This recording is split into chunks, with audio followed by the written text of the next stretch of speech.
샬롬, 반갑습니다. 오랜만에 우리가 또다시 이 새벽을 엽니다. 오늘의 말씀은 우리가 고린도 전 후서를 마무리하고요.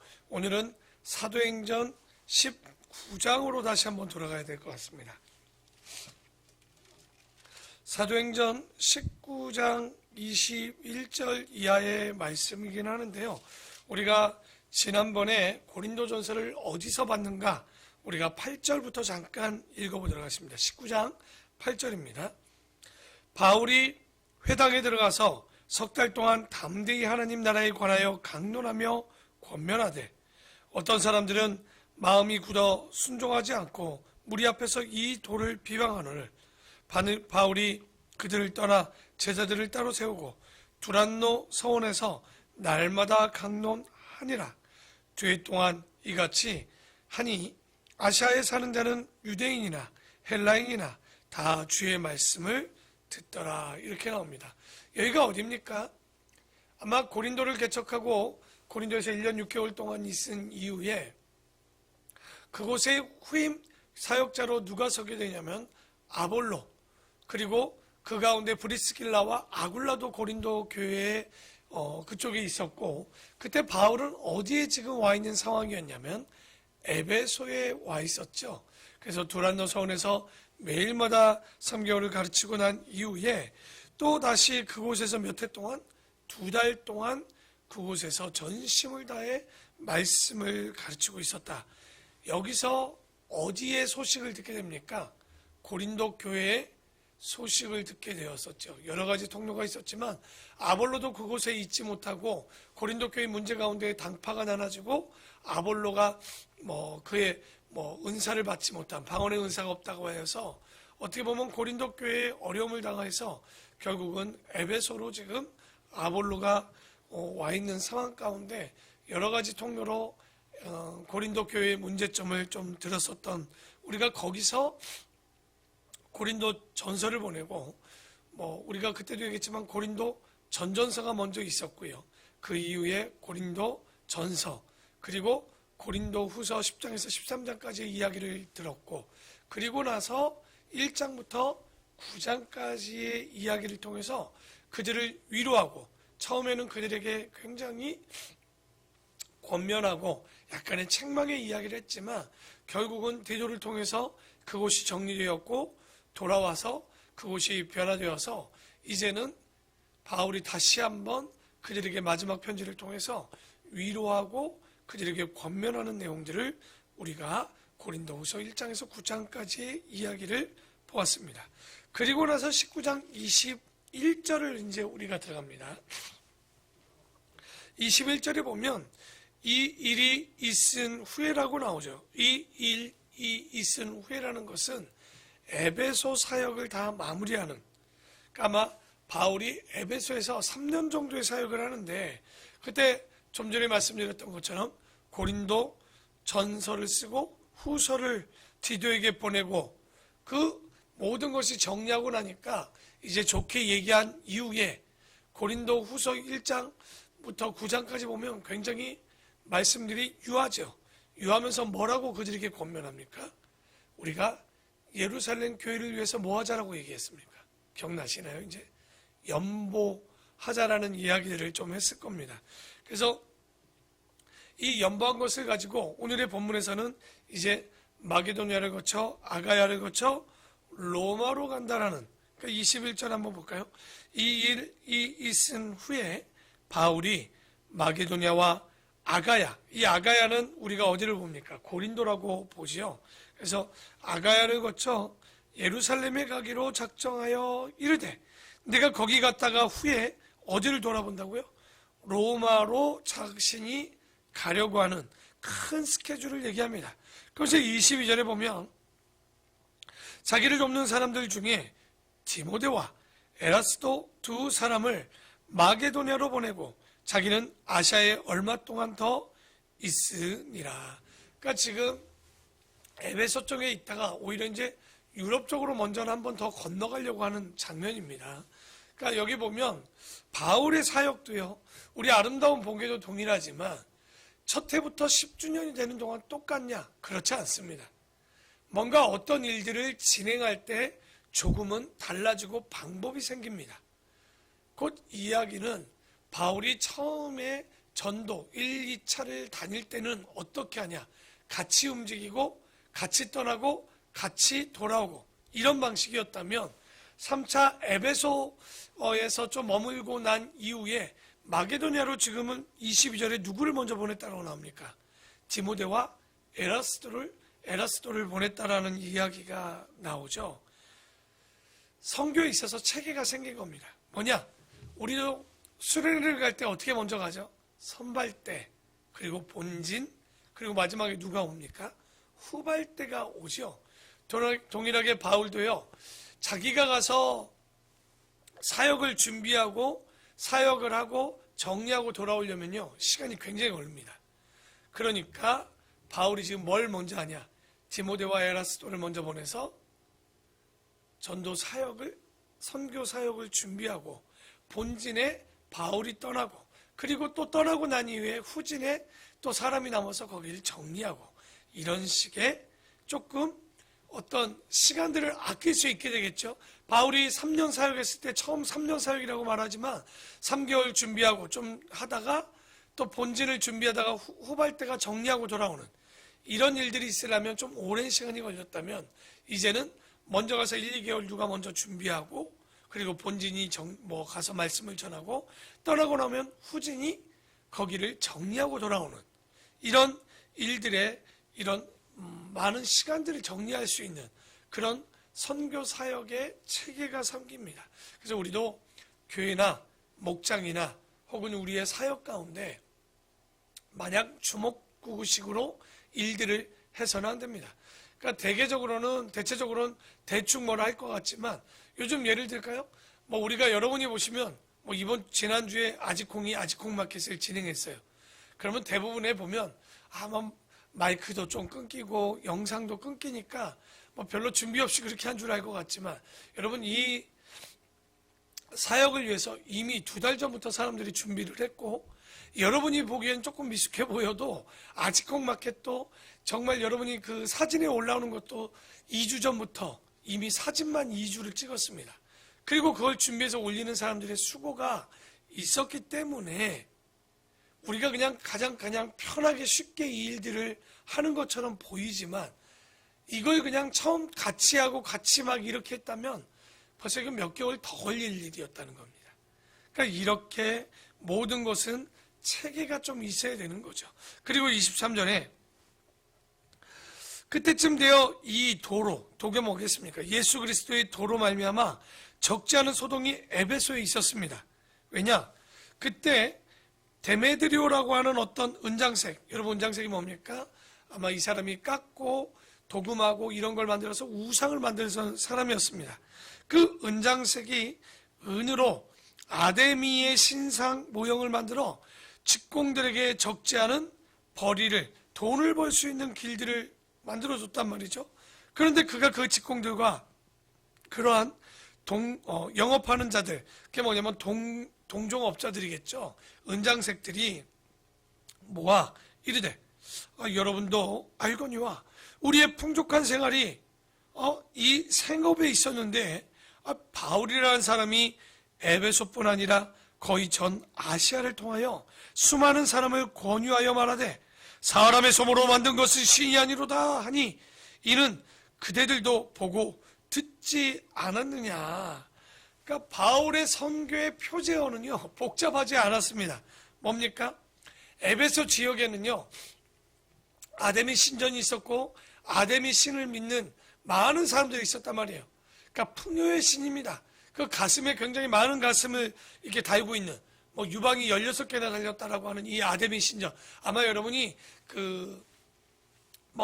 이 우상을 볼 때 굉장히 가슴 많은 여신을 하나 볼 거예요. 그게 뭐냐면 풍요, 다신의 그런 뜻을 갖고 있는 신인데 그 신이 얼마나 잘 섬기고 이것을 만든 사람들이 얼마나 돈을 벌었겠습니까? 그런데 바울이 그들에게 복음을 전할 때 이거는 옳지 않고 어떻고 이런 이야기들을 많이 하지 않았습니다. 간단히 얘기합니다. 뭐라고요?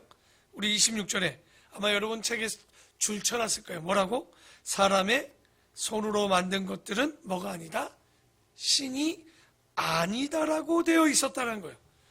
여러분, 복음을 전할 때 막 이상하게 많은 설명을 하려고 하지 마십시오. 단순하게 그들에게 전하고 그들을 깨달으면 되는 거예요.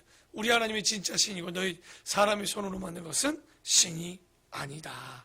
그래서 우리의 이 영업이 우상을 만드는 일들이 천하여질 지금 위험에 있을 뿐 아니라 누구 때문에? 바울 때문에 큰 여신 아데미의 신전도 무시당하게 되고 온 아시아와 천하가 위하는 그의 위엄도 떨어질까 하노라 하더라.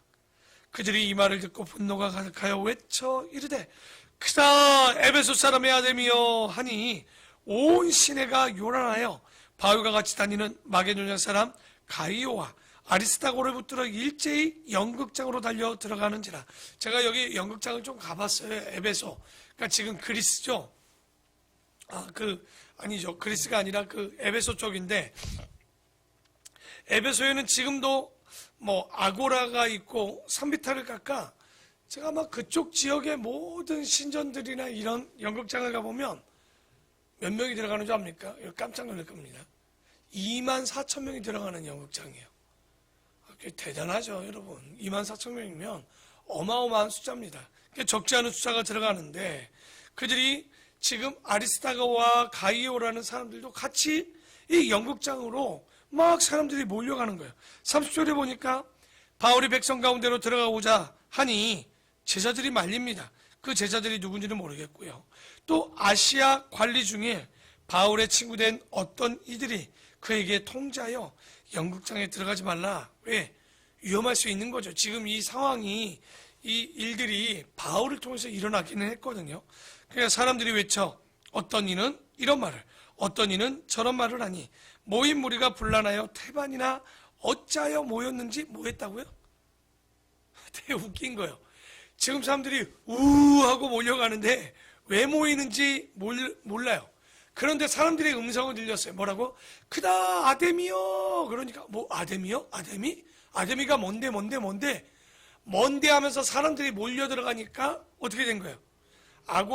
사람들이 좀 전에 봤지만 가이오와 아리스타도 끌려가긴 하는데 뭔지도 모르게 막 다 끌려 들어가는 거예요. 아침 출근 시간에 여러분 신도림이나 사당역 쪽 가면요 재밌는 일이 현상이 벌어집니다. 안 타고 싶은데도 몸이 같이 들어가고요. 내리기 싫은데도 어떻게 되죠? 같이 밀려 내리는 거 보셨죠?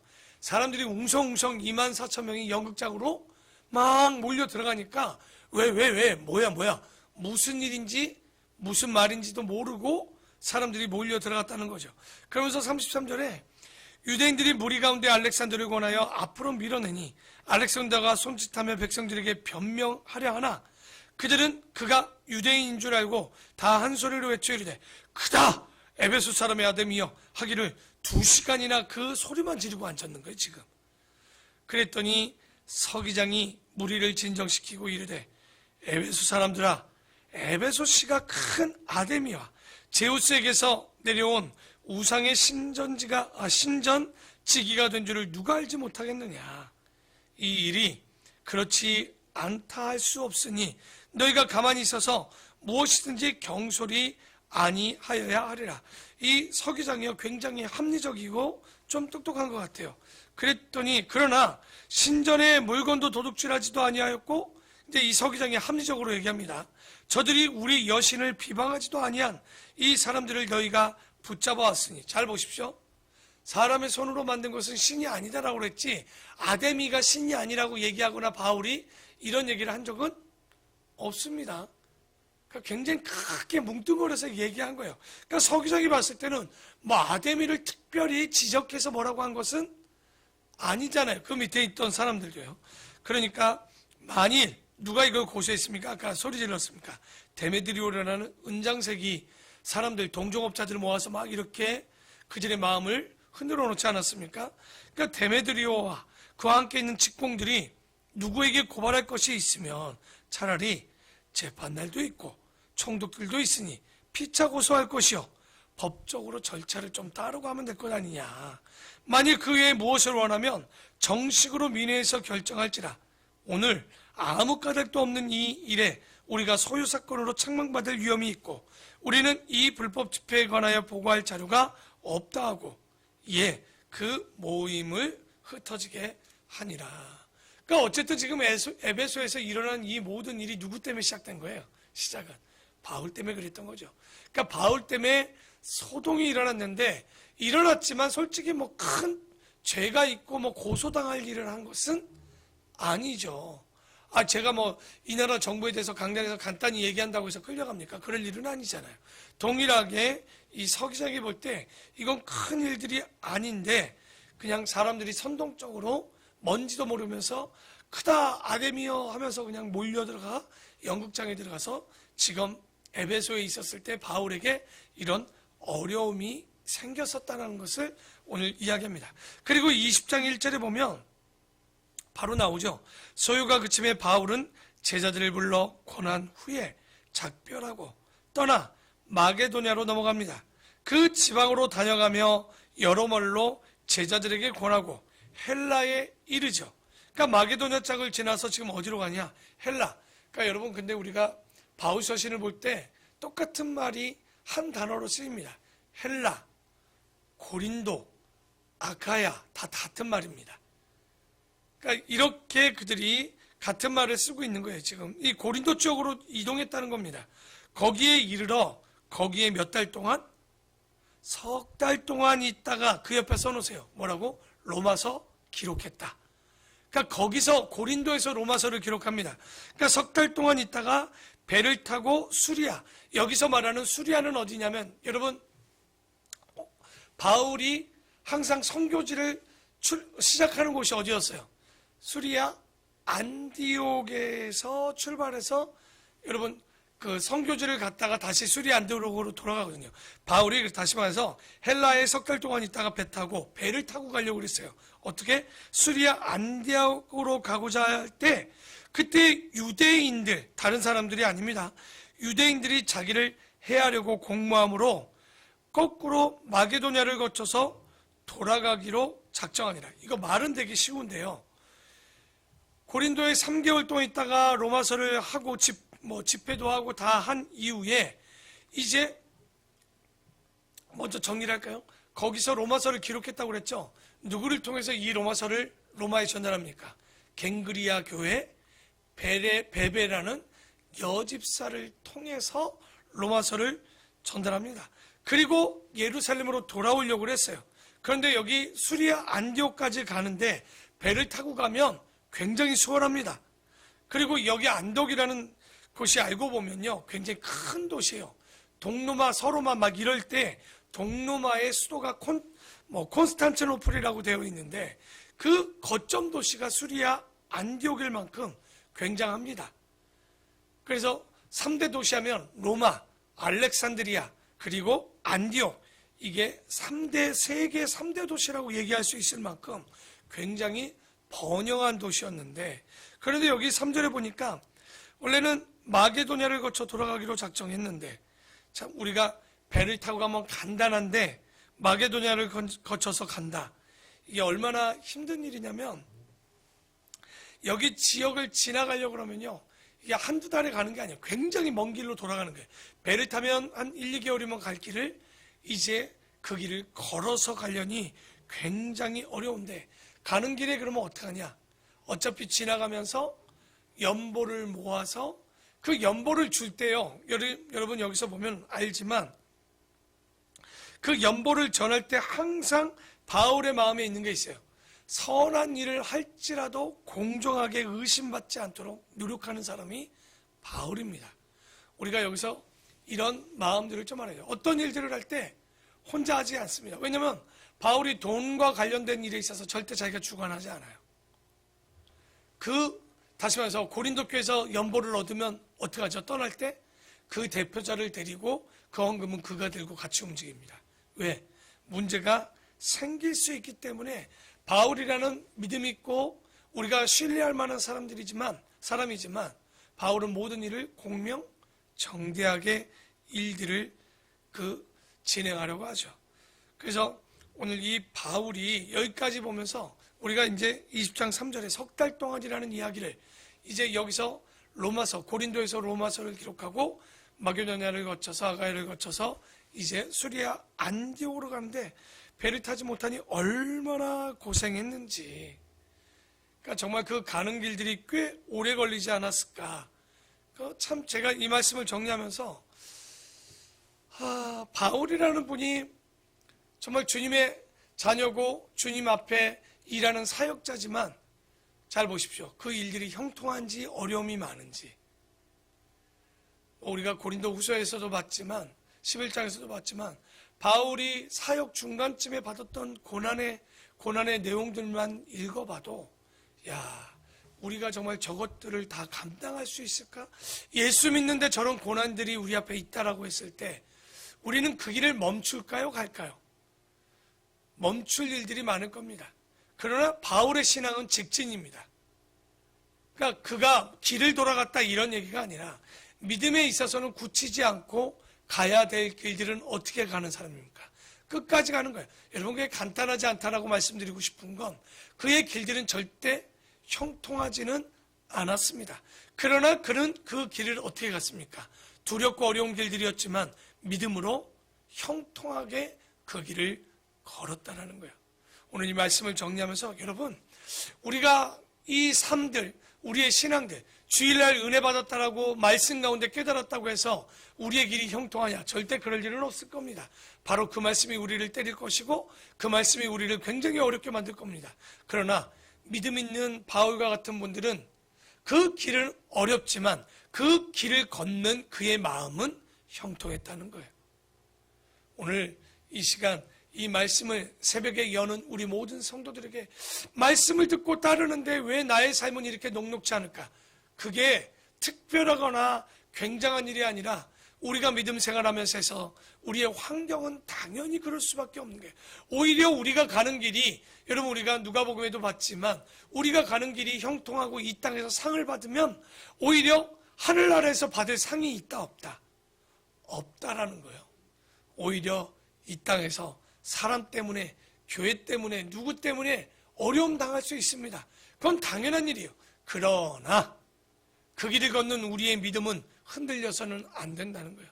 정말 이 땅에서 정말 심령이 가난하고 우리의 긍휼하고 애통하고 이런 마음들이 우리 안에 가득하여서 걷는 길은 녹록지 않지만 믿음으로 그 길을 신앙의 형통함이 나타나는, 바울과 같이 많은 곳에서 일도 있고 어려움도 당하지만 결국은 믿음을 끝까지 지켜나가고 걸어갔던 그 바울의 모습처럼 우리도 그 길을 묵묵히 함께 순종하며 나아갈 수 있는 믿음의 자녀들이 되기를 축원합니다.